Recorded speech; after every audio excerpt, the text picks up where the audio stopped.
ભક્તો રાધે રાધે, જય શ્રી કૃષ્ણ। મૃત્યુ તો દરેકનું આવવાનું છે, પણ જ્યારે કોઈ વ્યક્તિનું મૃત્યુ કુદરતી રીતે નથી થતું અને તે અકાળ મૃત્યુ સડન ડેથ પામે છે, ત્યારે તેની આત્માની સ્થિતિ કેવી હોય છે? ગરુડ પુરાણમાં ભગવાન વિષ્ણુએ અકાળ મૃત્યુને સૌથી કષ્ટદાયક માન્યું છે। ભલે તે કોઈ અકસ્માત હોય, બીમારી હોય કે પછી આત્મહત્યા, જ્યારે શરીરનો સમય પૂરો થયા પહેલા જ આત્મા બહાર નીકળી જાય છે, ત્યારે તે આત્મા ક્યાં ભટકે છે અને તેને નવો જન્મ ક્યારે મળે છે? આજે આપણે આ ગંભીર વિષય પર શાસ્ત્રોક્ત ચર્ચા કરીશું।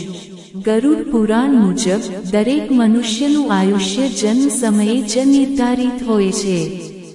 જ્યારે કોઈ આત્મા પોતાનું આયુષ્ય પૂરું કર્યા વગર જ શરીર છોડે છે, ત્યારે યમલોકમાં તેના માટે કોઈ સ્થાન હોતું નથી। આવી આત્માઓ અધવચ્ચે લટકી જાય છે। તે ન તો સ્વર્ગમાં જઈ શકે છે, ન નરકમાં, અને ન તો તેને નવો જન્મ મળે છે। આવી આત્માઓ પૃથ્વી લોક અને પરલોકની વચ્ચેના અંધકારમય વિસ્તારમાં ભટક્યા કરે છે। જ્યાં સુધી તેમનું નિર્ધારિત આયુષ્ય પૂરું ન થાય, ત્યાં સુધી તેઓ ભૂત, પ્રેત કે પિશાચની યોનિમાં જ રહે છે। આ આત્માઓ સૌથી વધુ પીડાય છે, કારણ કે તેમની લૌકિક ઈચ્છાઓ હજી અધૂરી હોય છે। તેમને ભૂખ લાગે છે, તરસ લાગે છે અને તેઓ પોતાના પરિવારને મળવા તડપે છે, પણ ભૌતિક શરીર ન હોવાને કારણે તેઓ કંઈ કરી શકતા નથી। ખાસ કરીને જે લોકો આત્મહત્યા કરે છે, તેમને ગરુડ પુરાણમાં સૌથી મોટો પાપી માનવામાં આવ્યા છે। ઈશ્વરે આપેલું આ અમૂલ્ય શરીર નષ્ટ કરવું એ પ્રકૃતિ વિરુદ્ધનો ગુનો છે, અને આવી આત્માઓએ વર્ષો સુધી અંધકારમાં ભટકવું પડે છે, જ્યાં તેમને કોઈ પણ પ્રકારની શાંતિ મળતી નથી। પણ શું આવી આત્માઓને ક્યારેય મુક્તિ મળે છે? હા ભક્તો, ગરુડ પુરાણમાં આવા કિસ્સાઓ માટે નારાયણ બલિ અને ત્રિપિંડી શ્રાદ્ધ જેવી વિશેષ વિધિઓ બતાવવામાં આવી છે। જો પરિવારના સભ્યો આ આત્માઓના નામે પવિત્ર તીર્થસ્થાનો પર જઈને પૂજા અર્ચના કરે અને વિધિવત દાન પુણ્ય કરે, તો આત્માને તે ભટકણમાંથી મુક્તિ મળે છે।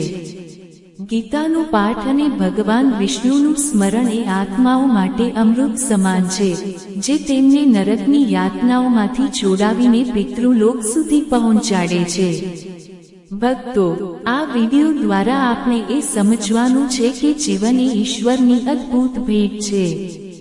ભલે ગમે તેવી મુશ્કેલી આવે, પણ ક્યારેય જીવનને ટૂંકાવવાનો વિચાર ન કરવો જોઈએ, કારણ કે શરીર છોડ્યા પછીની પીડા જીવતા જીવની પીડા કરતાં 1000 ગણી વધારે હોય છે।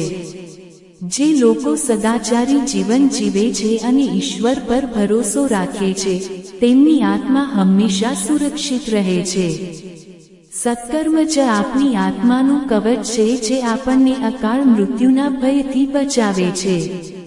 તમારા જીવનમાં ક્યારેય તમે કોઈ એવી ઘટના જોઈ છે જ્યાં કોઈની અકાળ વિદાય પછી પરિવાર પર મોટી આફત આવી હોય? અથવા પિતૃઓની શાંતિ માટે તમે કઈ વિધિ કરાવી છે? કોમેન્ટમાં તમારા વિચારો જરૂર લખજો। આ માહિતીને વધુમાં વધુ શેર કરજો, જેથી લોકો જીવનની કિંમત સમજે અને આત્માના આ ગૂઢ રહસ્યો જાણી શકે। કોમેન્ટમાં ભક્તિભાવ સાથે જય શ્રી કૃષ્ણ અને સર્વે ભવંતુ સુખીના જરૂર લખજો। ચેનલને સબસ્ક્રાઇબ કરવાનું ભૂલતા નહીં, કારણ કે આપણે આધ્યાત્મિક જ્ઞાન અને પુરાણોના સત્યને તમારા સુધી પહોંચાડતા રહીશું। ભગવાન દરેક આત્માને શાંતિ આપે અને તમને લાંબુ આયુષ્ય આપે। રાધે રાધે, જય શ્રી કૃષ્ણ।